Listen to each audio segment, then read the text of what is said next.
Welcome to the Juice Radio Talk Show. Welcome to the Juice Radio Talk Show. Welcome to the Juice Radio Talk Show. Welcome to the Juice Radio Talk Show. Reality TV, church reviews. Let's talk happy love and marriage lifestyle. Come and talk with us. Come and share with us. Come and laugh with us. Come on and pray with us. Regina and Clovis, special guests. You should be following your lead. Bless. Subscribe on YouTube. Listen on podcasts. We live on IG and Facebook. This episode is sponsored by Truth and Triumph Ministries. Hey, hey, hey, hey. You remember that show, Fat Albert? Hey, hey, hey. Hey, everybody, and welcome to the Juice Radio and Talk Show. It is time for us to help heal y'all money, y'all. Healing comes in various forms, and today it's coming in the healing form of finances. We've got our wonderful, super co-host and guest, Pastor Tawana Grant here. She is here going to shed some light on us to help inspire and help us with this credit thing and the financial aspect of life. Listen, Pastor Tawana's grant and my grant and goal is to really help people heal in their pocketbooks and wallets too, y'all. And, not just for today, but for a lifetime, for it to pass on to generations and generations. We creating and helping y'all to create that generational wealth that so many of y'all have heard about. Pastor Grant, say hello to the people and just tell them why we're here.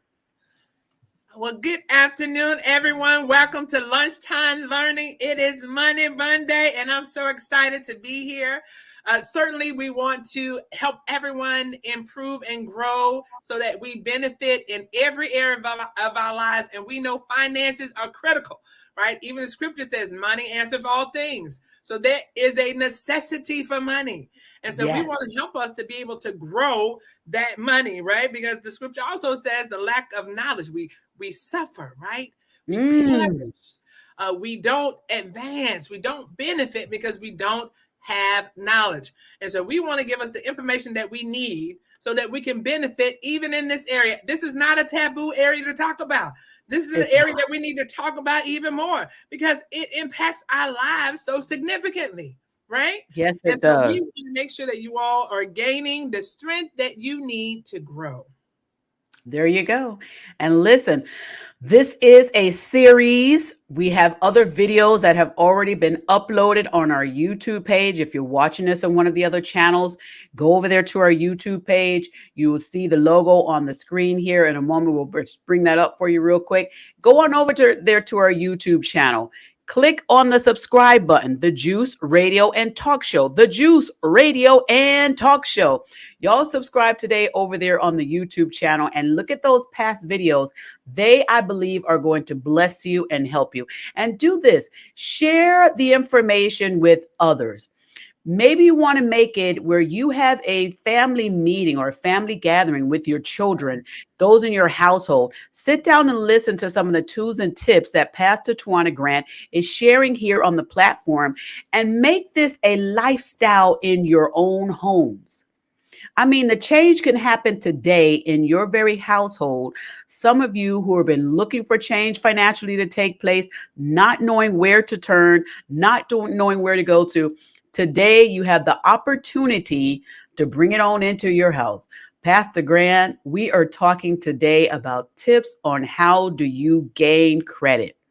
And I'm so glad you're here. Let's talk about it, Pastor Grant. Yeah, it's so key, right? Because we talk about credit and we talk about leveraging credit because it is a tool. It is a natural tool that we use. And so you have to, just like any other tool in your home, you have instructions on how to use it well. We have advertisement on where to go and buy it, how to gain it, how to get it, right? Then how to sustain it, how to maintain it. And so the same thing is with our credit tool, right, that we are leveraging. We have to learn also how to get it, right? And so what we want to talk about today, especially for those of you who may not have credit at all, who are starting from the beginning, we want to share with you some of those foundational methods to which you can approach gaining credit. That's it. Know that everyone starts here, So while it may have been decades for some of us, like myself and Regina, it might be decades that we've been in leveraging credit. It may be new for you. So we can't take it for granted that everyone knows how to get credit, how to maintain it, how to sustain it. And so that's why we're starting from these key components, educational wise, right? Getting us knowledge and wisdom. And then we want to be able to facilitate, once you get your credit, how do you maintain it and sustain it? So today we talk about gaining your credit. We want to share that there are several ways, right? Especially if you are new, if you haven't had any credit at all. So we talked about, let me just do a refresher. We talked about some of the key factors about credit. One of the biggest things being credit history, right? Credit history is what is leveraged when one of the categories. It is a 15% of your credit scoring is around your history. So you are starting out getting credit for the first time. It may take you some effort. So you might want to start off maybe even with a secured credit card, right? So this is ones where you may have put something down. So you may have seen these where you have to do a secured, you might have to put $300 down, but it gives you that extended line of credit for that particular amount. And then as you pay over time, then you can release your funding because you've now shown a sufficient amount of due diligence in paying on time. So that's just one method. And we'll find that most likely for people who have are building credit, but they're older, right? Most often when you're younger, it's kind of easier to get credit because they know you're starting off fresh, right? So you're starting off fresh. So you might get what I would consider a retail credit card, right? So from a store, maybe you're in a store, you're buying something. Most likely that might be an easier one. I would also say, and this depends on whatever your financial institution that you leverage today, it is normally easier to get a credit card from a financial institution that you have a relationship with. So some of your financial institution, they might have a credit card. So that most banks, right, they do have a Visa credit card. So in addition, separate from debit, right? Debit is a direct connection to your banking account. So what is in your account, that's debit. We're talking about a credit card. So most of those where you already have a relationship, they do offer a credit card. And it may start again because you don't have any credit at all. It may start off with a $500 or maybe $1,000, but this gets you started. So I always say, go to your easiest place first, right? And those two are normally the most easiest to get when you're starting out. Again, leveraging a secure credit card or going to a financial institution where you already have a relationship. Oh, and a lot of credit unions. Credit unions also offer a lot of opportunity, especially for people who are starting out. You're starting out, right? So you're trying to build it up. So again, they're going to look to see if you have any credit history. You don't have any yet. And so then you have to leverage those who are they have a less risk rating. So they will allow you to obtain a credit card without a proven track record. Right. I kind of relate it to this way when I try and advise people. When you're looking to try and get credit, you want to go to those like Pastor Grant says that know you and that you know. It's almost like when you think of it, if you want to borrow some money from a family member, you go to a family member before you go to a stranger. Right, because they already know how your pattern, right? While it might not be credit, they can still see how much you keep in your checking account or your savings account. And there is still a connection so that they know that there's ability to get this funding back, right? And most organizations want to establish multiple relationships because those often turn out to be loyal customers, long-term customers, because you have such a relationship together. Just more than one thing. Yes. Right. So you want to go to your institution where you're banking with. You want to check out some credit unions if you don't have a bank that you deal with right now, because Pastor Grant, there's still a lot of people that don't have bank accounts. Yes, that's very true, right? I will say, while it's not a high interest that you get in savings or checking whatsoever, it is, again, another instrument that you leverage in order to build your financial status. This is, again, your narrative. This is your personal story from a financial perspective. And in many instances, you need a checking account. If you even think about it from a working perspective, most organizations now do direct a deposit. Yes. Right? So they're looking for you to have an instrument in order to put your funding in much more seamlessly, and it works better for them. So you do yourself even more service of not having to go through the process of getting a check and then going to have it cashed and then operate from that perspective. This is really helping you make a stronger case when you go to gain credit. So there are, of course, you want to evaluate which lender or financial institution you want to place your funding in. You do want to do that due diligence. But most of them, again, you have your Federal Reserve insurance. So there is a $250,000, right, insurance that we have on every deposit account. And so you can feel safe to deposit your funds there, right, that they will give you back what is due to you. I do encourage that. Again, I do understand that some people may not have had a good experience, but you can't allow that to prevent you from moving forward. We're talking about going forward, going to that next level. And so in doing so, you have to reassess, reevaluate, and make the decision to move forward. That's right. That's right. So I want to get in these comments and say hello to you who are in the comments. If you would like to have a question or have your comment shown on screen, go ahead and put it in the comment section and we'll chit chat. So Tammy is here. She says, good afternoon. We'll be in a few, finishing the Boston Marathon. Yes, Tammy, we understand that. Listen, she's into that and I love it. And thank you so much for the comment, Tammy. We're looking forward to hearing what else you have to say. Succeeding 2 says, good morning. I am working. I will come in when I can. Thank you for being here. She also has put some other comments in here. She says, we can also add our children to our accounts that report to give them our age and great history. Now, Pastor Grant, what's your thoughts on that? I would say if parents are going to do this, I would say be very careful with adding your children to your good account. Yes. However, it's not a bad idea if you have control over that. What's your thoughts on this, Pastor Grant? I think it's very good that we teach our children financial confidence, financial information. I would say create a separate account for them, right? So this is not your main account where you can control the financial transactions of what's going in and out.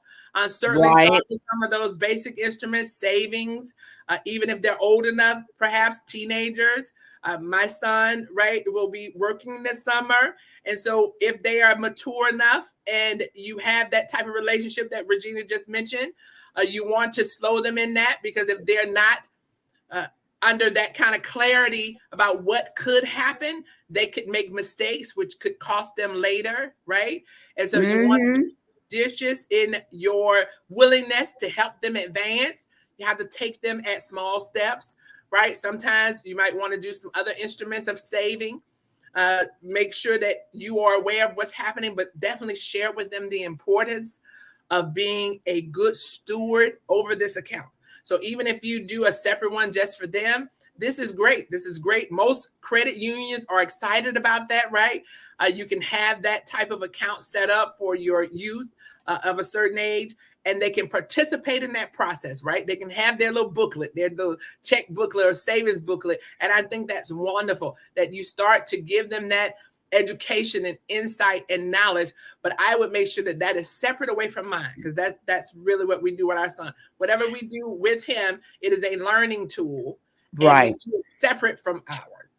And I would also say this, the real goal with this credit history is to create independence. Yes. So you want to, do some of those if parents want to just add their child on one of their accounts to just help them get along. You can add them to the one. It doesn't have to be your main account, but just a tool to help them get along.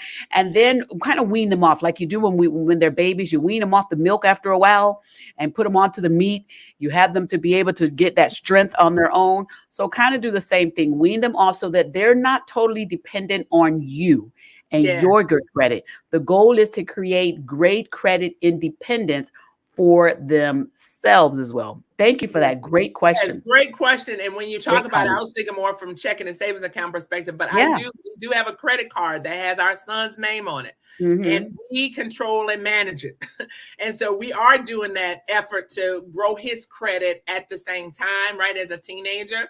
And so Mhm. when he has made specific purchases out of birthday money, out of Christmas money, we Right. leverage that account. And then I'm able to show him this is how you pay that back. So again, Right. it's a wonderful tool, but you have to make sure that you are monitoring and managing that at the parent level. That's right. I have heard so many parents got burnt from adding their kids to bank accounts and credit cards. And that's kind of why I'm kind of like, ooh, be careful with that. Yeah, Be yeah, careful. you really have to manage it. Now, he doesn't have access to any of them. There you I go. have to say that. So when we do those things, I have the cards. We manage the account information. He'll ask me every now and then, where's my account balance? And I'm having him participate in the process, but not managing and owning. I keep that because just what you said, while we are having great attention, sometimes when our children are not mature enough to understand responsibility, we can do them more harm than good. Yes. Now, what I did with our son was the same thing, like you mentioned, the birthday stuff and the Christmas and all that stuff. And he used to get good grades in school. And so our family would give him money, him and my daughter both. My daughter did not want the bank account. She wanted the money in her hand. So she just said, I don't want my money in the bank. I don't want nobody holding my money. I want my money. So we gave her hers. We're like, okay, go ahead. We're going to give you yours. My son, however, was into the money thing. He says, well, Mom, I want to save mine. So we created an account for him and we put our names on his account. Yeah. So therefore, none of our funds were in his account. So whatever he did with it, it would have been his funds anyway. But he really, he's got some tools that he has learned from that even as well as today. But thank you so much. So she also has this succeeding too. She says credit unions are great as well. They are sometimes easier to establish with. Also, yeah, that was another question. They're easier to establish. And they are. A lot of people don't get the real gist of what credit unions can do. And a lot of people oftentimes think they have to be part of a group or something in order to join certain credit unions. And that may be true for some, but not for all. That's very true. Now, there are some that are established and they're a closed credit union, right? Normally, these are nonprofit financial institutions that are owned by the people that use the product. So it could be, say, a Delta or Federal or Navy, some type of service or branch. And so it could be a closed credit union. But most of them today are more open, right? They provide traditional banking services. They are more liberal in allowing others to join in because they see the benefit, right? They see the benefit when you do have more of a base of clients and customers to service. It helps the overall credit union portfolio. So yes, there are some differences, but most now are more traditionally open and not so closed as it used to be. Okay, there you go. So Fifi ASP says, good afternoon, everyone, working and listening. Well, that's the goal. Thank you so much, Fifi. Thank you for being here. And also succeeding to mention that about the credit unions and the Navy credit unions and stuff that you just mentioned as well. At the same time you were mentioning, we had her comment up. She also says this, we are able to control adding them. Other cultures do that for their children, and it's a good way to get them started. Yes, totally agree. Yes. Like I said, it's definitely a great instrument for our youth, especially if you are doing it along with the teaching, right? Because again, if you do it, you get them very curated, but you haven't trained them, you haven't tooled them, you haven't given them clarity on how to be a good steward, you'll give it to them and then they don't know how to handle it. They don't know how to manage it. They don't know how key and important it is to start off well. So I totally agree. It's very great. I leverage it personally. We do a lot of financial confidence training. Even you mentioned before, going back and looking at the videos. We did financial confidence with my family. We actually did some group Zoom settings where we taught the basis of finances, on investments, on insurance, because information is powerful. And it's wisdom when it's applied. Yes. So when we get information and we apply it, we are wiser for it. So thank you. Thank you for those comments. That's right. That's right. So moving on to more information on how do you gain credit, what are some of the other tips and information you like to share, Pastor Grant, on this Right, topic? right. Thank you. So, as we talked about, two of the main things around building credit is around payment history and time. There's some things, just like when we have credit and we've had issues, the only thing that can solve that is payment history and time, paying on time and letting the others fall off, right? When we were not as judicious in our payments. So, the same thing Mhm. is setting it up is payment history and time. So it definitely comes from us paying whatever bills there are on time. One thing I will say that there are some lenders who will also look at other instruments that are used for payments that do report. So you do have other ways of building credit that report to the credit agency. Some of those include your utilities, right? So there are Mhm. some utilities that do provide a reporting, and you can also ask. There's some other lenders that you might gain the extended use of credit from, and you may ask them, would you make sure that you report on my credit so that I am gaining credit history and I'm gaining payment history, right, over this Mhm. period of time. We talked about some of the retail credit cards, right? Those are some of the more easier ones to get when you're going into the store. And to make sure right? And when you gain this credit, you're remembering this is leverage. They've extended this to you, and then it's for you to use that seed to your best benefit. So make sure Right. that whatever you purchase, you're able to pay it off. So don't take it from the liberal perspective of, I have all of this to use. We want to use it from a judicious perspective of, I only want to use what I need. Does that Right. make Right. sense? So And we don't keep want it in that to max out. percentile. Right. Yeah. Keep it in that percentile that we told you guys about, that 30 percentile. Only Yes, we want use to stay. 30% of your credit limit. Some people have thought they were getting away and they were good for using only 50% or less. But that's really not the key area, which a lot of people need to understand. That key area that I have found doing study and my own research and my own experience, when you're in that 30 percentile, they will oftentimes send you a letter to say, hey, we just increased your limit, or hey, we want to offer you another card. Yes. We got this for you, we got that for you, because they're really seeing that you're able to manage it, and so they start throwing stuff And at that's you. what is so important when we do evaluate and we find the opportunity to maintain our credit, to keep it low, to pay on time. They then evaluate, because most companies do evaluate on a yearly basis, and they will reward you for that, right? With Yes. oftentimes an increase in credit limit, oftentimes a better interest rate. So oftentimes some money back on certain cards, right? Cash back. Mhm. So there are a lot of benefits that are to your credit when we continue to pay on time and make sure that we are staying within our limit, right? Not overspending what we know we can pay back. We talked about living in the gap. Living in the That's gap. What right. we take in and what we spend out, we have more gap. That's And so right. I always say live below your means, because that way, when life happens, trust me, life happens to all of us. You Woo, never don't it? the car, the house, the Mm. children, anything could happen that could shift the parameters of your financial needs, right? And expenses. Mhm. And so you want to be able to adjust and adapt. You want to be able to adjust for whatever came up as the emergency or the necessity at that time, without it causing a lot of consternation in your financial perspective or your plan, right? We talked about having a plan. When you That's have a right. plan, you already expect that things are going to happen. That's right. That's right. And you already prepare for it. And So you're ready for it. Yes, I and love you that. So Cheryl Collins is here. Hey, Cheryl, how you doing? girl, She says making more than minimum payment is key too. Yes. And we spoke yes. about that as well in our previous videos. And you're right on point with that, Cheryl. Absolutely. Making more than that minimum payment.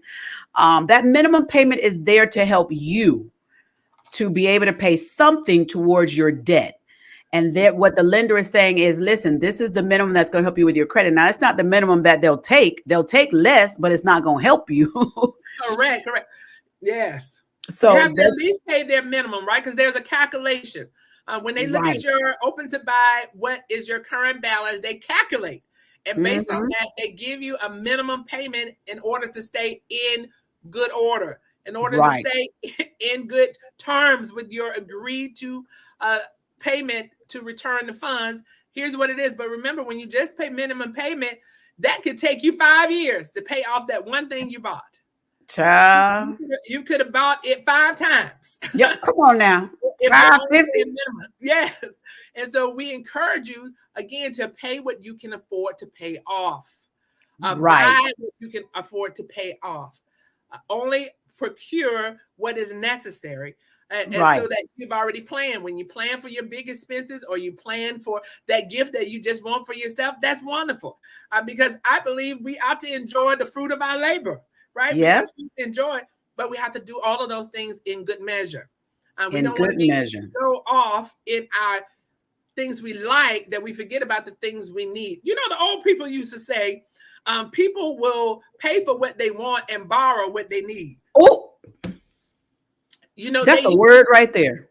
They used to say that people would pay for what they want and borrow what they need. And we don't want to have that posture because we're going to be good financial stewards because we're expecting this year to be better. We're expecting to enable ourselves to go farther, right? And money can go farther. It is blessed when we manage it well, when we value it as a seed toward our future. I love that. Going. A seed to your future. So Jonesy, if I'm saying that wrong, I do apologize. Jonesy 03 is here. Hello. Hello. And they said, is Discover a good one? Now, I believe she's talking about the Discover card. Discover card. And all cards depend on what you are trying to do, right? Right. And every lender will have their own benefits and cons, right? Pros and cons, all of them. Mhm. And so that's why you have to evaluate to the degree of what are you trying to do? Are you trying to get you're trying to improve your credit? Are you trying to leverage it to get a higher open to buy? So you have to see what are their parameters and what are the categories that they weight that in. But I personally have Discover. Again, I'm speaking for me. I like it. I personally leverage it because I do like the tool of looking at the FICO score every month and having that made available. They do have a lot of other instruments. It depends on which card you're getting from some of the lenders, right? Some of them have where you're getting a lot of points. Some of them have where you have cash back. And so it depends again on you as a person.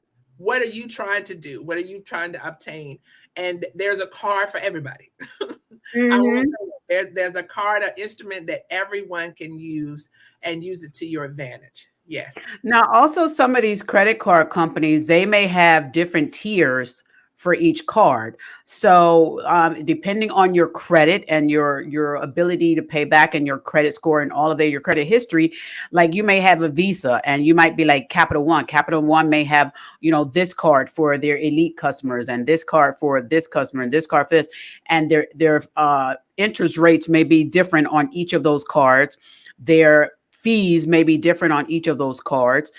So, you just have to look at the card that you're going to apply for and look at more than just, okay, they're going to offer me this limit.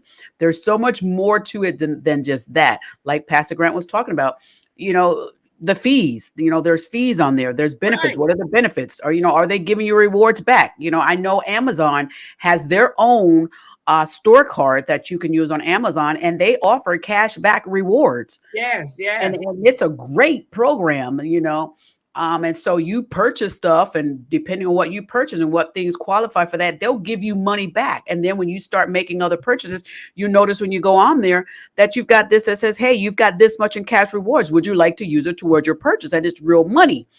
And so it depends. Each card has its own thing. So just take a look at all of that information as well when you're applying. And I would say you can do the compare online, right? Even some of the lenders themselves, we just mentioned, credit card lenders, they will give you a comparison of their various tiers of cards. You can do that just like when you're looking for insurance or you're looking for any other product or service. You can run a compare and evaluate what are the benefits and what are the cons, and so that you can make sure it fits your value system and your plan for your financial future, right? And That's right. We encourage you to do that. We encourage you to read. We encourage you to assess before you sign, because some people are very surprised when they sign and they find out how expensive certain things are. Sometimes, depending on your credit, the interest rate can be double digits, right? Yeah. And so if you're not aware of that, and you go and make a purchase, and then you get the statement, you're surprised. So just like when we're looking at anything else, we want to be informed. We want to be an informed buyer, an informed purchaser. So That's totally right. agree. And So some of you, when you're getting those credits, hey, Naughty Love, how you doing? She says, good afternoon. Hey, listen, some of you also, when you're getting these credit cards, sometimes you need to pay really close attention to these annual fees, these recurring fees, because sometimes these fees are more than your credit limit. When you add them all up. And it depends on the card too, right? Ooh. The annual fees. I mean, some annual fees, say for instance, American Express, some of those are $400, $500, $600. It depends on which type of card that you have from them. Some of the business credit cards can have a larger annual fee. So you need to be aware of that as you are looking at your cards. And that should be in the list too. When you do your search in comparison, that type of information is disclosed. So you should see that right up front. Yes, I've seen them as high as $500 for an annual fee. I've seen them. And I've got a client that when he applies for credit cards, he wants the rewards program as far as like flights and stuff like that. Oh, yes. He specifically goes after those cards only because he travels so much. And so he's like, if it doesn't have the flight thing, I forget the name of it, he calls it. But if it doesn't have that, he doesn't even want the card. A lot of the cards, especially some of our airline carriers, have their own credit card, like American Airlines. Or Delta, right? Delta, American Express. And so those particular cards can translate into points to use for air travel. Just what you said. I have American Express, Delta. So you can use these cards toward your purchase of an airline ticket. So again, it just depends on your lifestyle, what matters most to you, how would you like to leverage the use of those cards, and how you want to exchange it, right? So again, some have cash back, some have rewards within the particular provider. You mentioned about the Amazon. So within the particular provider, you can use it toward that. Some have where you can use it for a variety of relationships that they have, right? You can use those points. I believe like Verizon Rewards, they have a lot of different partners that they partner with that you can attribute those points toward, and you can make your selection. So again, information is power. So use the information and evaluate before you decide which way you're going, right? I love it. Some more tips on this. Go ahead. Yes, most definitely. So when we also talk about getting to that good credit, right, and getting our first start, getting our first credit card, again, you want to make sure that you are using relationships that you already have. We found those to be the most easiest, right? Whether you have a banking and financial institution, or whether you want to try a credit union or a retail store, right? You want to try that. An alternative would also be a designated authorized purchaser on someone else's card, so that you can gain access to that. Right now, you have to be very sure. One, the person who's allowing you to do that needs to be very sure that you are mature enough and that you're judicious enough to ensure you make the payment on your portion, right? Because as they pay, they're the main person. As the balance is paid, it is an opportunity for it to show up on yours as well. Just like we talked about our youth, building credit with them. You have an opportunity. Again, that's a third way of gaining some credit history by that relationship. But again, they are responsible for that bill. So we have to do right.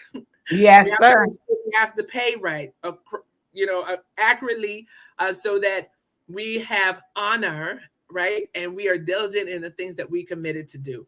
I always say do that very carefully for the person who might extend that. It's the same thing I say with co-signing or signing your name. That is your credit story. And when it's just like an autobiography. I write my own story. I don't want anybody that I don't have a lot of relationship, connection to have that type of privilege of putting a piece, narrative in my story. Right. So you have to be very careful about that. Although that is a mechanism Again, if you go that route, right, sometimes it is normally is a family member and a very close one when you do that, because you have that type of relationship and you have that pattern of history with them. And so you understand that. But I always say when you do that, make sure that you're going to maintain that commitment, because relationship is more than that, right? I always say relationship, people, the human capital is way more important than credit. Come on now, that part. So keeping relationship is so important. And so if you find at any time in your, because we're talking about starting off new, so you may not understand the repercussions of signing or allowing somebody else to sign their name to your name. You now own that. That is now your responsibility. And so whether they pay or not, you are responsible, and that's on your name. Yes, yes. And let me tell y'all that I need to do a whole segment on co-signing. All right. I think we need to add that to the platform, Pastor Grant. Co-signing. We need to add that on here. So Sudden Succeeding 2 says Chase Bank has bank accounts specifically for kids. Okay, nice information. Yes. And my first credit card was a student with Citibank. Yes. And there's a lot of banks out there that are trying to help children with this financial part and offering this information, this type of accounts for kids as well. Thank you for that. Succeeding. And again, we want to leverage that, and we want to make sure that we own the responsibility. We help them through the process. We share knowledge. We don't just give it away. We nurture them through the process. Because mind you, we have a lot of adults that we're teaching right now about finances, right? And so we don't want to have to go back to rebuild credit. We want them to start off on the right foot. So this is great information. I find that now we have an opportunity to do a lot of things and share information that our 4 generations didn't have privy to, right? They didn't have access to. And in many cases, we learned as we went. We learned as we went along. And so now we have an opportunity to get ahead of that, and so that they start off well and they end well. So this is great, great information. So thank you for sharing. Yes, thank you for that. Want to definitely say, once you get those cards, right? So we talked about some of the ways that you can go about building credit. We talked about some of the ways that you can use even utility bills or utility vendors. Make sure that they are reporting that you're paying on time. That's going to help you build credit. We talked about looking at some of the other product or service providers and whether or not they can also provide a reporting on you to help build your credit, right, as you go along. One of the things we want to talk about. So now you have it. You've obtained your credit. We want to encourage you to make sure that you are paying your balance, right, as much as possible. So when we purchase, and we're purchasing small things, I want to talk about this because I know it becomes kind of difficult. But when we're purchasing small things, like you're getting a purse, or you're getting a hat, or you're getting something that's $100, $200, we should be intentional to pay that off. Why? Because when you don't, you add on interest. And so what was only $25, by the time you pay $10 a month, which is normally like the minimum, you will have paid for that purse 5 times. So it's so important when we get in the habit, especially when we're doing everyday purchases, right? And we're trying to build credit, because we're talking about building up credit. So we're encouraging you to use it, but judiciously. Make sure that you're paying that off at the end of the month, or at least at a minimum pay more than your balance. So maybe it only takes you 2 months. And so maybe where that purse was $25, you might have with interest may have paid $30. That's doable, because you're building up your credit. But don't let a small purchase of $150 turn into $500. Right. Or we don't allow it to, over time, cost us way more than it was worth. We don't want to do that. So again, as you're building, as you're starting out with your credit, attempt to pay it in full. I try to do that. Attempt to pay it in full. There are some large purchases that you make, but you've made a plan. You have a plan, and you say, okay, I'm making this large purchase. I know it may take me this couple of months, but that's my intention. I'm going to stay a good steward of my plan so that I finish just like I said I would, okay? Because there's some purchases that you can make that is a 0 interest for a certain number of months. It could be 6 months. And so you have a whole 6 months to pay off that large purchase. Use it to our advantage. Again, credit is to be leveraged. It is a tool. And so we want to do that. And then again, if we do carry balance, carry it the right way. Do it the right way, right? Well, we're only carrying it as long as necessary. Well, we're paying it off as fast as possible, because again, we're bringing the balance down, which is 30% of our credit category rating, right? Our balance percentage, and you want to make sure that you keep those low. So make that opportunity to pay it off or make a larger payment on it than our minimum payment because we want to get it down. And then again, let the cars age, right? So better for your credit. I was just shopping on Saturday, and it was a wonderful opportunity, Regina, because one of the ladies was saying, she was talking about a credit card, and she said, "Well, I just paid off my credit card, and I'm just going to shut it down." I said, "Wait, don't do that, sis. You saved her. You saved her. Yes. Don't close the card."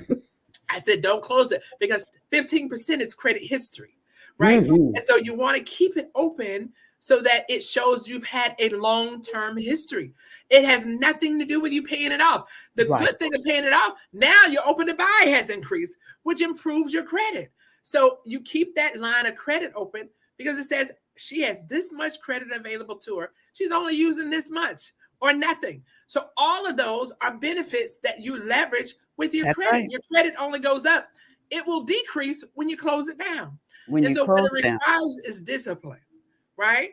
Yeah. So what it requires is self-discipline. So if your intention is you don't want to use it anymore because you know you use that car, you go in that Macy's and you just run it up, pay it off and put it up. Put it up or cut it up like I did. I cut it up.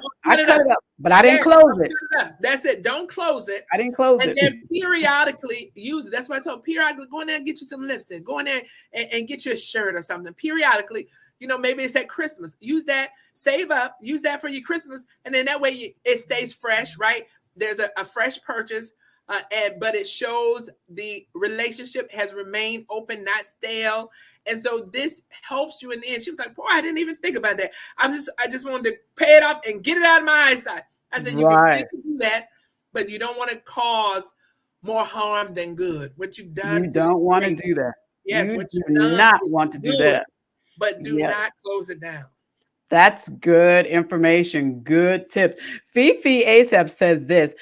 She says, "Let me be a witness. Co-sign. They defaulted on the auto loan. Proceed with extreme caution. Thank God I recovered." I hear you, Fifi. I hear you. That's why I put it on. I put it on here. We're gonna be talking about co-signing. I have already added it to the list, and of course, Succeeding is saying hello to you, Fifi, and y'all are chit chatting back. I love it.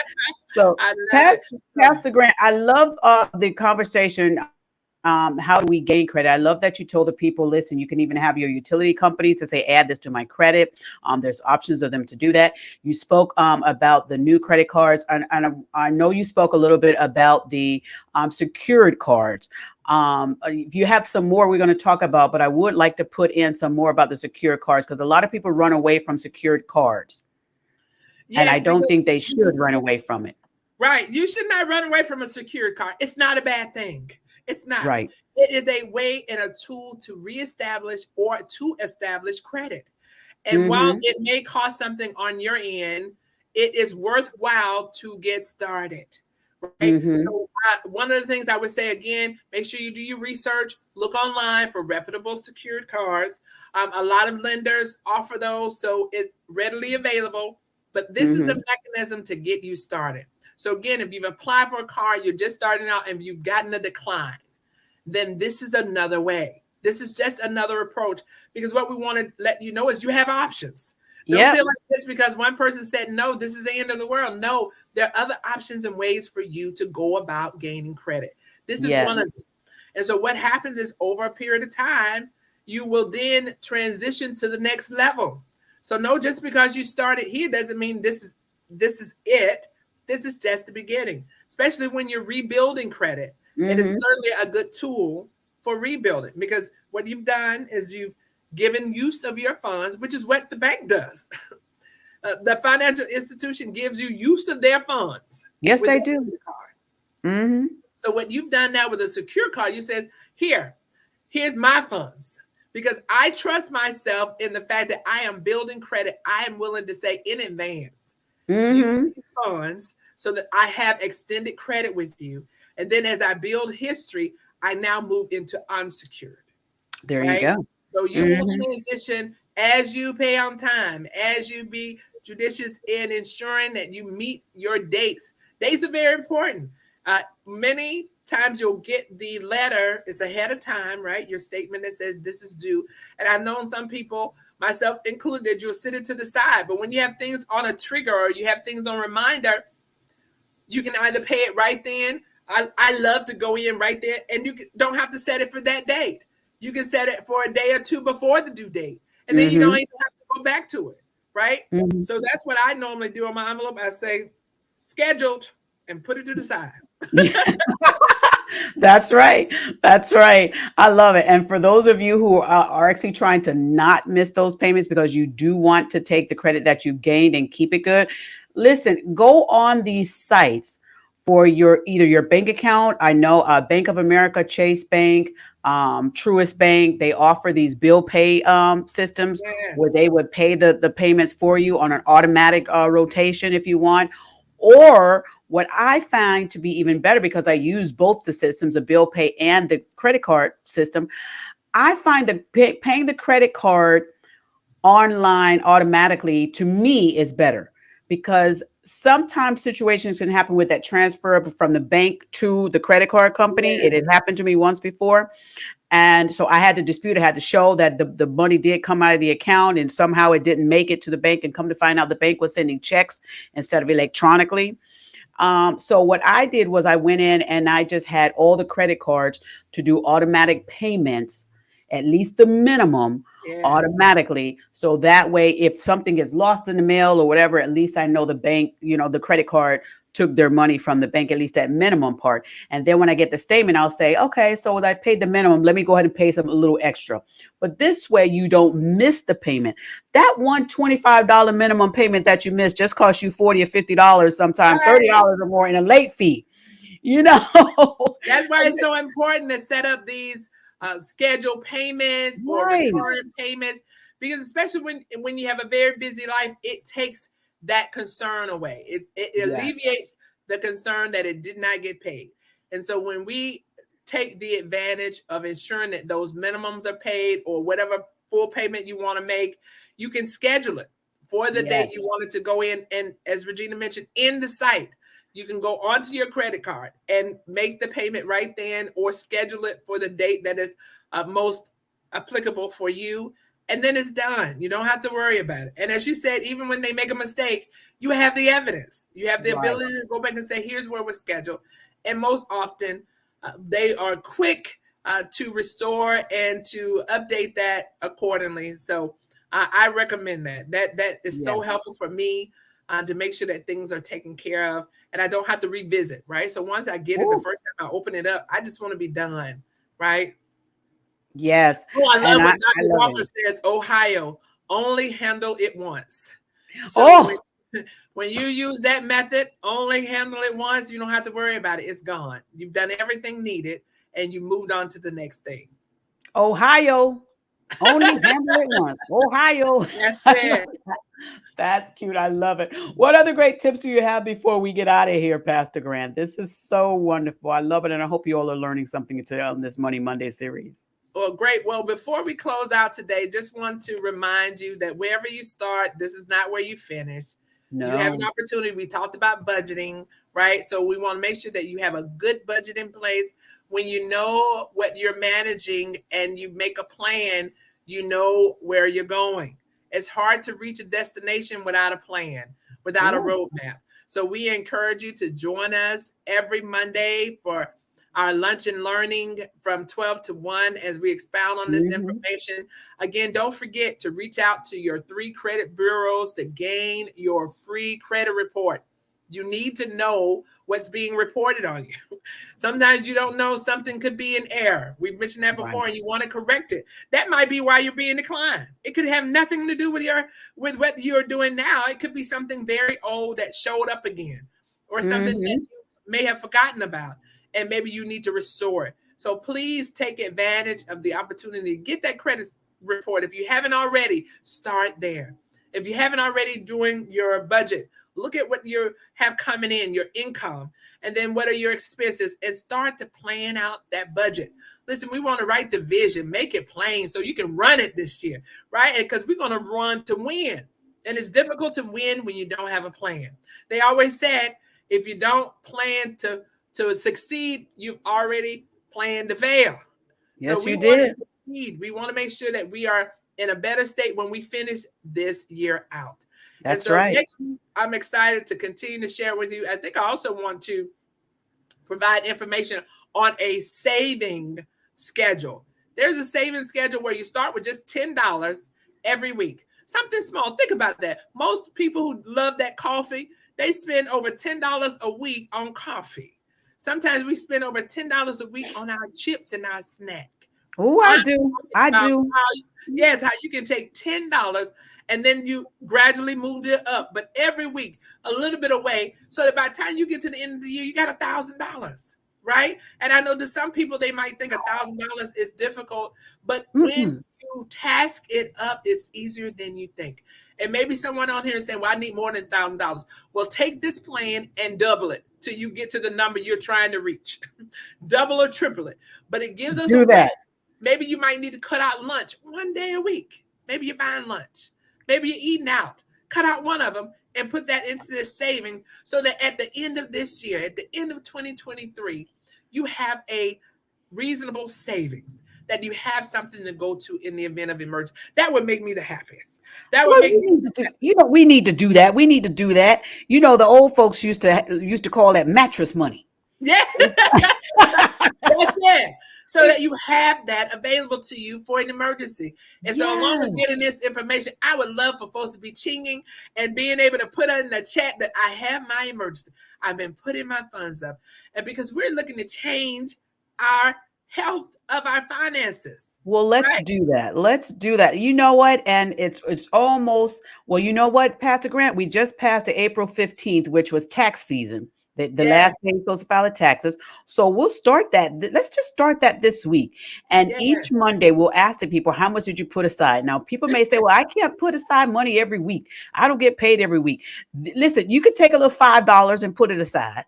Yes, you can. A little $5 aside, take it from one, put it in the other account, and you know that's your mattress money. You ain't gonna touch that. That's the rain money, whatever you want to call it, the savings money, the starting point, whatever you want to do. Let's start doing that, you guys. Start putting some money aside. Don't touch that money, and let's watch it grow. Okay. Yes, I would love to hear at the end of this year where our numbers set. And let's because I believe it's going to be such a blessing for you because you're going to see you can do it. I believe y'all can. And let me tell y'all this before we get out of here. Pastor Grant gave us some tips on one of our previous videos regarding investing wealth, building wealth. And she told me about the Amazon stock, that there was an Amazon stock that was open to the public. I went online that very same day and I found a company that allows you to do stock and investing yourself. Now, and it's free. They don't charge me nothing for this. Okay. I found the app that is free. And we'll talk about that as well. But she told us, y'all, to do it. I did it, y'all. And I'm sitting there watching my money grow. I'm watching my money grow, y'all. Amen. Yes. Grow, not go. I like that. That's right. That's right. So if you take these tips, they will work for you. But you have to do the work. And let me tell you, I'm going to share that information as well, Pastor Grant, because you have to be careful with stock now. You have to be careful. Right. I was sitting there and I was watching. When I saw my money going a little low, my daughter's into stocks real good. And I called her up and she said, Mom, stop watching it. Yes. She said, stop watching it. Walk away. You know what they say, a watch pot never boils, right? And so there's some things you got to set it and forget it. It's just like the savings. Set it and forget it, but it's there, right? And so the marketplace of investments, the instruments are variable. It goes up and down. But what we try to do is invest in things that we know are solid, right? And so while it might go up and down, it has a continual profit, right? Yes. And so that's what you look at for over the long term. So we're going to talk about that too. Investing. I love it. We're going to talk about it. Yes, ma'am. Y'all, the money is growing, and you don't even have to put a lot of money in there. You don't even have to be, you don't have to put a lot of money in there. You could start with some of these things. You could start with $20, $30. Yes. Put it in there and watch your money do what it needs to do. But listen, I have loved this, Pastor Grant. Thank you so very much. I want you all to know that Pastor Grant has a church ministry right there in Riverdale, Georgia. Listen, and she's out here. She is not only saving your wallets, she is actually helping to save your soul. Yes. Now, Pastor Grant is out here. She is an actual ordained minister. Yes, she is. She's an ordained minister. She has a Facebook page, and her church has a Facebook page. The information is right here on the screen. The church name is My Father's House Pentecostal Church. My Father's House Pentecostal Church. This is their Facebook page. And as you can see here, Pastor Grant does do sermons along with her sister. They're both pastors there, share the ministry. I love that. Come on, girl power. I love that. And her, listen, and Pastor Grant's husband is supporting her right there. Listen, I love this. Y'all, if y'all ever in the Riverdale area, y'all go check them out. Pastor Grant, tell us your hours of service at My Father's House Pentecostal Church. Yes, well, we're so excited and thank God for the opportunity to serve. We are there on Sundays, 10:30 a.m. for our discipleship training, also known as Sunday school. And that goes until 11:20. And at 11:30 a.m., we have our morning worship experience, praise God, where we celebrate Jesus. And then on Wednesdays from 7 to 8, we have our Winning Wednesday, where we win through the word, and that's our Bible study. So we encourage you to join us. I will want to mention on May 27th of next month, we are having a huge community event. We've done this before, but we're going to be giving away baskets of food, clothing, shoes, and personal care items. We encourage our community and those in the area to come out and celebrate and show the love of Jesus to our community. So we are very thankful for Stand Worldwide Ministries and Truist Bank, who are helping to support this event again on this year. So I'm excited about that. And this April the 30th, so this 5th Sunday, we're celebrating our 4th church anniversary. So do come out and join us. I extend my own personal invitation again on 5th Sunday, April the 30th at 11:30 a.m. It is our 4th church anniversary, and we're just excited about God allowing us to be light and salt in the earth. So join us on this 5th Sunday again for our church anniversary. I love it. And for those of you listening on our podcast, her church again is My Father's House Pentecostal Church. They're located at 567 Valley Hill Road in Riverdale, Georgia. 567 Valley Hill Road in Riverdale, Georgia. Y'all look them up, and you can also follow, if you're not in town, you can go online to their church services on Facebook. Their Facebook page is My Father's House Pentecostal Church. I love it. Pastor Grant, thank you again for being here. Thank you all who are in the chat. Thank you all for being here as well. We're going to go ahead and end this one, but listen, we got another one coming up next week. We're going to continue our credit series with Pastor Tawana Grant. And if you have not viewed our other videos on this, you want to go over to our YouTube page and check those out, okay? Because you don't want to miss out. Pastor Grant is dropping some jewels, y'all. And we're going to help to build up your credit, help you build your credit up, help you build your finances up. And we're doing this all in an effort to get people back on the right track and know and understand how building wealth works. It works with starting with people just like you. All right. Pastor Grant, thank you so much again for being here this evening. We really appreciate you for taking your time out, your busy schedule, and being here. And we look forward to next week. We're going to go ahead and say goodbye to the people for now, but we're going to be back. We're going to be back, y'all, next week for our Money Monday Lunch and Learn series here on the Juice Radio and Talk Show. I want to give a great big thank you to our sponsors real quick. Let me shout out my sponsor, Customer Apparel Shop. He does great embroidery. You can reach him directly at 786-657-7501. And Truth and Triumph Ministries. Truth and Triumph Ministries cares about telling people the truth so that they can triumph in life. Thank you, Truth and Triumph Ministries, for all that you do. Pastor Grant, on the count of 3, we're going to say goodbye for now. Are you ready? Yes. 1, 2, 3. Bye, y'all. Welcome to the Juice Radio Talk Show. Welcome to the Juice Radio Talk Show. Welcome to the Juice Radio Talk Show. Welcome to the Juice Radio Talk Show. Reality TV, church reviews. Let's talk happy love and marriage lifestyle. Come and talk with us. Come and share with us. Come and laugh with us. Come on and pray with us. Regina Clovis, special guest. You should be following your lead. Bless. Subscribe on YouTube. Listen on podcasts. We live on IG and Facebook. This episode is sponsored by Truth and Triumph Ministries.